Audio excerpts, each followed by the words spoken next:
안녕하십니까? 1월 13일 월요일 영국의 소리방송 뉴스데스크의 뉴스걸입니다. 먼저 노동당 리더 경선 소식입니다. 지난해 12월 총선에서 참패를 당한 노동당의 코빈 당수가 사표를 내자 당내 경선이 시작되었습니다. 현재까지 출사표를 던진 의원은 키아 스타머, 제스 필립스, 리자 난디, 러베커 롱페일리 등 모두 4명입니다. 롱페일리 후보는 의회에서 상원을 없애버리자고 주장하여 매우 충격적입니다. 당내 22명의 지지자를 확보하여 적지 않은 세력을 이미 확보하고 있는 롱페일리 의원은 스코틀랜드가 영연방에서 독립하기 위해 실시하려는 국민투표도 막지 않을 것이라고 말하고 있어서 귀추가 주목되고 있습니다. 다음은 요즘 세계적으로 이슈가 되고 있는 가상화폐 관련 뉴스입니다. 북한의 해커들이 메시징 앱, 텔레그램을 이용하여 비트코인 및 기타 암호화폐를 훔치는 방법을 개발한 것으로 보인다고 영국의 인디펜던트 신문이 보도하였습니다.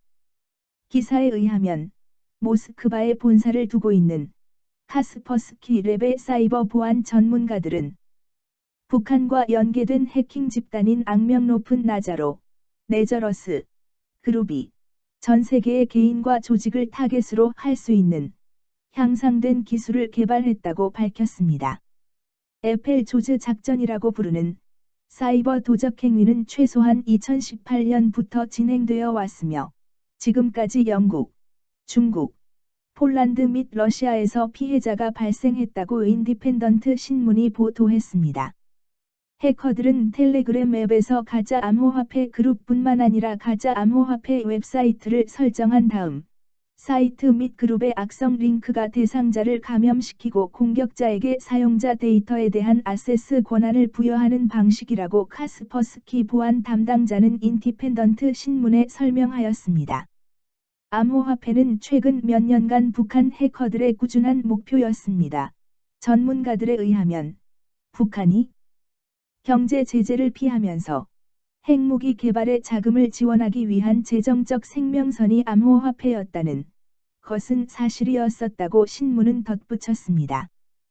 또한 2019년 유엔 보고서에 따르면 북한은 온라인 거래소와 관련 조직을 해킹함으로써 최대 20억 달러 상당을 벌어들였을 것으로 추정한다고 유엔 안전보장이사회가 보고하기도 였습니다.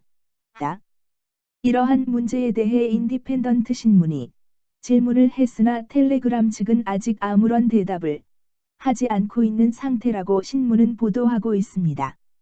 다음은 영국의 북한 제재 관련 뉴스입니다. 영국 정부가 유럽연합 탈퇴 이후 북한 등을 겨냥한 새로운 제재를 준비하고 있는데요. 특히 고문, 살인 등 비인도적 인권 범죄를 저지른 개인과 단체들을 제재하는 내용이 포함될 것으로 영국의 파이낸셜 타임즈가 보도했습니다. 캐나다를 방문한 영국의 도미니크 라브 외교부 장관은 캐나다 외무장관과의 회담에서 인권유린 책임이 있는 개인이나 단체에 제재를 가하는 새로운 제재를 준비하고 있음에 대해 밝혔습니다. 외교부 장관은 세계에서 우리가 공유하는 사명은 무역과 안보에 국한된 것이 아니라 선을 위한 힘의 역할을 하는 것이 공동 사명이기도 하다면서 우리는 전 세계의 최악의 인권 침해에 책임이 있는 사람들을 처벌하기 위한 일에 책임을 다할 것이며 캐나다와도 긴밀히 협력할 것이라고 말했다고 신문은 보도하고 있습니다. 영국은 살인과 고문, 비인도적 인권유린에 대해 처벌하는 서구동맹의 일원임을 밝히며 러시아 시민과 인권 침해에 대해 책임 있는 다른 국가들의 자산을 동결할 계획을 세우고 있음을 밝혔습니다. 다음 달 영국은 새로운 영국의 제재 제도를 도입하며 자산이 동결될 사람들의 특정 목록도 뒤따라 발표가 됩니다. 영국은 유럽에서 탈퇴를 하면 영국 정부는 인권 침해에 대처하기 위해 더욱 단호한 행동들을 할 것이며 이미 자체적으로 강력한 제재 제도를 가지고 있는 캐나다 및 미국과 같은 국가들과 협력하기를 원한다고 이야기했습니다. 영국 정부의 내부인은 자산 동결의 첫 번째 표적이 될 가능성이 있는 사람들은 러시아, 리비아, 북한의 시민이 포함이 되며 또한 2018년에 살해된 자말 카쇼기 기자의 사건에 연관된 사우디아라비아도 포함이 될 것이라고 밝혔습니다.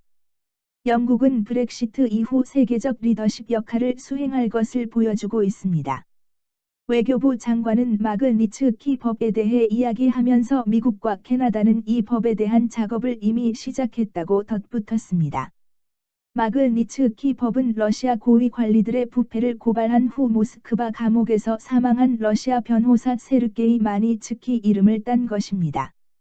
지난달 유럽도 이 법에 대한 작업을 시작했는데요. 그러나 라드 외무부 장관은 새로운 영국 제재 제도가 유럽의 27개 나라들과 합의하는 것보다 더 빠르게 신속하고 단호하게 움직일 수 있다고 주장했습니다. 다음은 25번째 007 영화 No Time to Die에 관한 소식입니다.